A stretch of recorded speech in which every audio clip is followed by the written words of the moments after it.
ඔබත් සැලරි එකෙන් පේ ටැක්ස් එකක් කැපෙන නිසා ඉන්කම් ටැක්ස් නැවත තවක් ගෙවන්න ඕනේ නැහැ කියලා හිතාගෙන ඉන්න කෙනෙක්ද? එහෙනම් මේ වීඩියෝ එක ඔබ වෙනුවෙන්. ඉතින් ඔබත් ඇවිල්ලා ડોක්ටර් කෙනෙක්, ඉංජිනේර කෙනෙක්, එහෙම නැත්නම් බැංක කෙනෙක් ඉතින් සරලවම කිව්වොත් ඔබත් වෘත්තිකයෙක්ද? ඉතින් ඔබේ අතර සැලරි එක ලැබෙනකොට ඒකට අදාළව පේ ටැක්ස් එකක් කපාගෙන නේද ඔබගේ සැලරි එක ඔබගේ අතර ලැබුණේ. ඉතින් අපිට කතා කරන ගොඩක් මේ වෘත්තිකයෝ හිතාගෙන ඉන්න දෙයක් තමයි මගේ සැලරි එකෙන් මේ වෙනකොට පේ ටැක්ස් එක කපලා තියෙනවා. ඉතින් ඒ නිසා මම නැවත වතාවක් ඉන්කම් ටැක්ස් ගෙවිය යුතු නැහැ. නැත්නම් මගේ ඉන්කම් ටැක්ස් රිටර්න් එකක් මම ෆයිල් කළ යුතු නැහැ කියන මතය තමයි ගොඩක් වෘත්තිකයෝ මේ වෙනකොටත් තියෙන්නේ. ඉතින් අන්නේ වැරදි මතය නිවැරදි කරන්න තමයි මේ වීඩියෝ එක ඔබ වෙනුවෙන් අදාරගෙන එන්නේ. ඉතින් ඔබ වෘත්තිකයෙක් නම් ඔබට අදාළව පේ ටැක්ස් එකක් කැපිලා එනවා නම් ඒකෙන් අදහස් වෙන්නේ නැහැ ඔබ තවදුරටත් ඉන්කම් ටැක්ස් නොගෙවිය යුතු. එහෙම නැත්නම් ඉන්කම් ටැක්ස් ෆයිල් එකක් සබ්මිට් කළ යුතු නැහැ කියන එක ඒකෙන් ගම්‍ය වෙන්නේ නැහැ. ඉතින් ඒකට හේතුව තමයි මේ පේ ටැක්ස් එක. එහෙම නැත්නම් ඔබගේ සැලරි එකට අදාළ පේ ටැක්ස් එක කැපුණා කියලා කියන්නේ ඒ කැපිලා තියෙන්නේ ඔබගේ එක ඉන්කම් සෝස් එකකට අදාළව. එහෙම නැත්නම් ඔබේ එම්ප්ලොයිමන්ට් ඉන්කම් කියන ඉන්කම් සෝස් එකට අදාළව පේමන්ට් විතරයි මේ ටැක්ස් එක අඩු කිරීම සිද්ධ වෙලා තියෙන්නේ. හැබැයි ඔබට ඉම්ප්ලොයිමන්ට් ඉන්කම් එකට අමතරව තවත් ආදායම් ප්‍රභවයන් තියෙන්න පුළුවන්. උදාහරණයක් විදිහට ඔබගේ සැලරි එකෙන් හම්බ කරපු සල්ලි වලින් FD එකක් දාලා ඒකෙන් ඉන්ට්‍රස්ට් ඉන්කම් එකක් ඔබට ලැබෙනවා වෙන්න පුළුවන්. එහෙම නැත්නම් සේවිංස් account එකක් ඕපන් කරලා ඒකේ ඉන්ට්‍රස්ට් එකෙන් ඔබ ජීවත් වෙනවා වෙන්න පුළුවන්.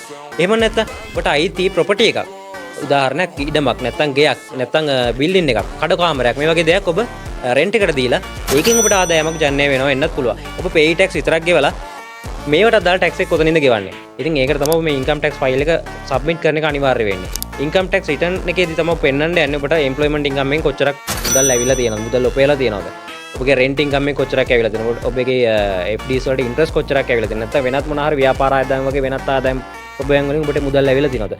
මෙන්න මේ සියලුම ආදායම් ටික එකතු කරලා ඒකට අදාළව තමයි ඔබ ඉන්කම් ටැක්ස් එක ගෙවිය යුතු වන්නේ. ඉතින් ඔබට තියෙන දැනටමත් එම්ප්ලොයිමන්ට් ඉන්කම් එක විතරයි නම් ඒත් ඔබ අනිවාර්යයෙන්ම මේ ඉන්කම් ටැක්ස් රිටර්න් එක සබ්මිට් කරන්න ඕනේ. මොකද ඒකට හේතුව තමයි මේ ඉන්කම් ටැක්ස් රිටර්න් එක හරහා තමයි ඔබගේ asset and liability schedule එක. එහෙම නැත්නම් ඔබගේ තියෙන වත්කම් සහ වගකීම් සම්බන්ධ විස්තරයක් සබ්මිට් කරන එකත් දේශීය ආදායම් දෙපාර්තමේන්තුව සිද්ධ කරන්නේ මේ සබ්මිට් කරන ඉන්කම් ටැක්ස් රිටර්න් එක හරහාම තමයි. ඉතින් ඔබට තවදුරටත් හැකියාව නැහැ මේ පේ ටැක්ස් එක ගෙවනවා කියලා ඉන්කම් ටැක්ස් නොගෙවා ඉන්න. මොකද ඒකට හේතුව මේ පේ ටැක්ස් එක කපන්න ඔබගේ ආයතනය හරහා. ඉතින් ආයතනයේ මේ පේ ටැක්ස් එක කපද්දි ඒගොල්ලෝ ඔබගේ වගකීම් ප්‍රකාශයක්වත් එහෙම නැත්නම් ඔබගේ අනිත් ආදායම් සම්බන්ධවත් කිසිම කෙවිල්ලක් බාර දීමක් සිද්ධ කරන්නේ නැහැ. ඔබගේ පඩියෙන් මේට අදාළ පේ ටැක්ස් එක කපන එක විතරයි ඒගොල්ලෝ සිද්ධ කරන්නේ. ඉතින් මේ කපපු පේ ටැක්ස් එක ඉන්කම් ටැක්ස් රිටර්න් එකට ගෙනල්ලා ඒකට අදාළ ටැක්ස් ක්‍රෙඩිට් එක අරගෙන ඔබට වෙනත් ආදායම් මාර්ගයන් තියෙනවා නම් ඒවත් පෙන්නලා ඔබගේ asset and liability එකත් පෙන්නලා හරියට ඉන්කම් ටැක්ස් රිටර්න් එක ෆයිල් කරොත් තමයි ඔබ හරි බදු ගෙවන්නෙක් බවට පත්වන්නේ. ඉතින් මේ ගැන ඔබට තවදුරටත් තොරතුරු දැනගන්න අවශ්‍ය නම් මේ පල්ලෙහා දාලා තියෙන WhatsApp නම්බර් එකට මැසේජ් එකක් දැම්ම දාන්න.